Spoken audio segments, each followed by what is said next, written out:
Sir నమస్కారం sir. నమస్తే అండి.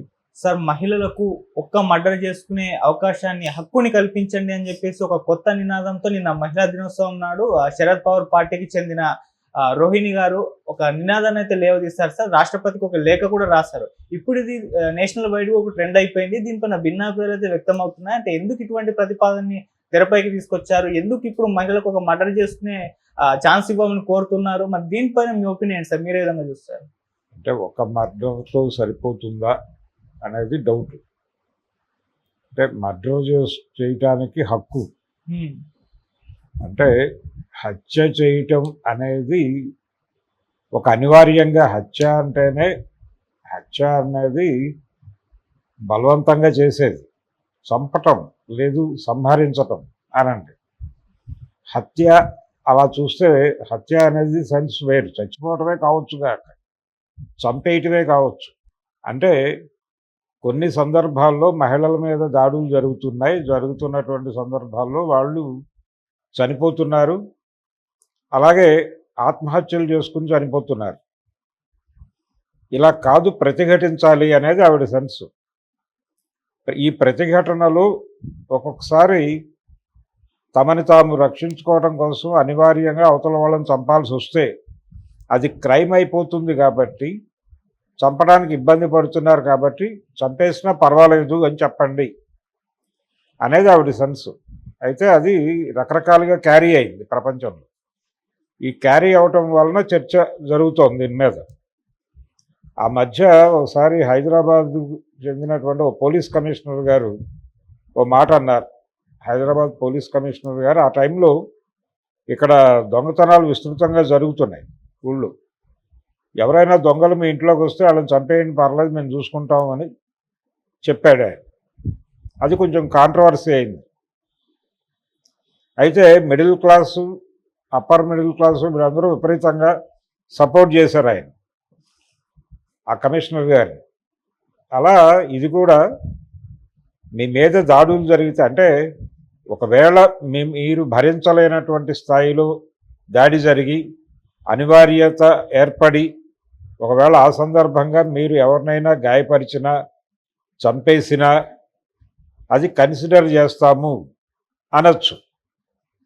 అంతే తప్ప హక్కుగా హత్య చేసుకునే హక్కు ఇవ్వటం అనేది అది కొంచెం ఇబ్బందికరమైనటువంటి పరిస్థితి. అసలు ఆ వాక్యంలోనే సమస్య ఉంది. హత్య వేరు, సంహరించడం వేరు. హత్య అంటే ఇంటెన్షనల్గా వెళ్ళి చంపేయటం. ఇదేమో ఇన్సిడెంట్ జరిగినప్పుడు తన్ని తాను కాపాడుకోవడం కోసం చేసేటువంటిది. అలా చంపేస్తే పెద్ద ప్రమాదం ఏం కాదు. మీరు మరీ ఇబ్బందిగా ఉండి మీకు అవకాశం దొరికితే చంపేయండి, ఏం పర్లేదు అంటే ఓకే. కానీ హత్య చేసుకునే హక్కు ఇవ్వండి అంటే సమస్య, ఇబ్బంది అవుతుంది. అప్పుడు ఎలాగూ హక్కు ఉంది కదా అని చెప్పి ఒక హత్య చేసేసి ఒకటే కదా చేశానంటే అలాగే చాలామందిని చాలా సందర్భాల్లో చంపాల్సి వస్తుంది.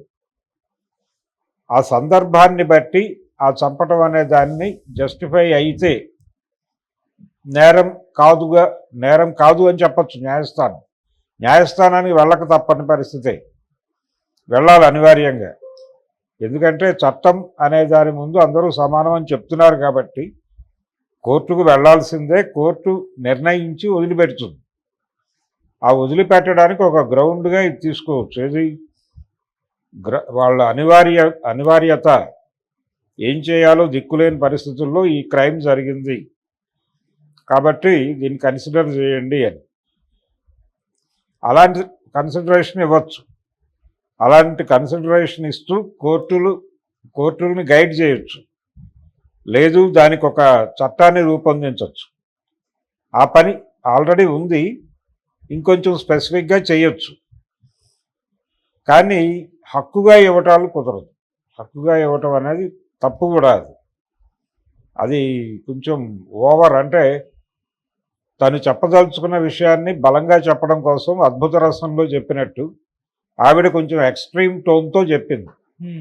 ఆ ఎక్స్ట్రీమ్ టోన్ని ఎవరైనా క్వశ్చన్ చేస్తే ఆవిడ అదే ఎక్స్ట్రీమ్ టోన్లో రిప్లై ఇస్తుంది.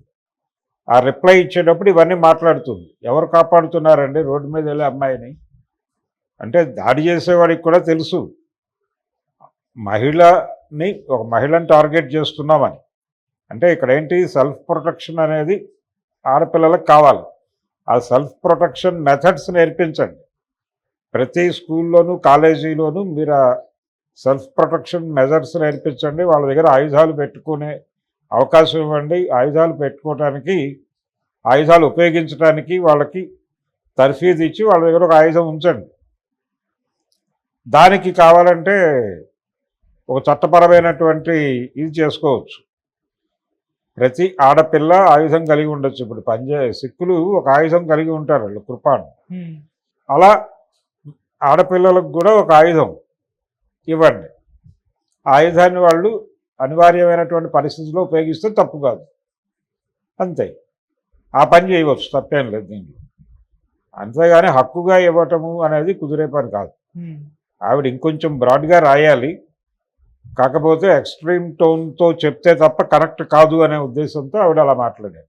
Okay sir, thank you so much. Thank you.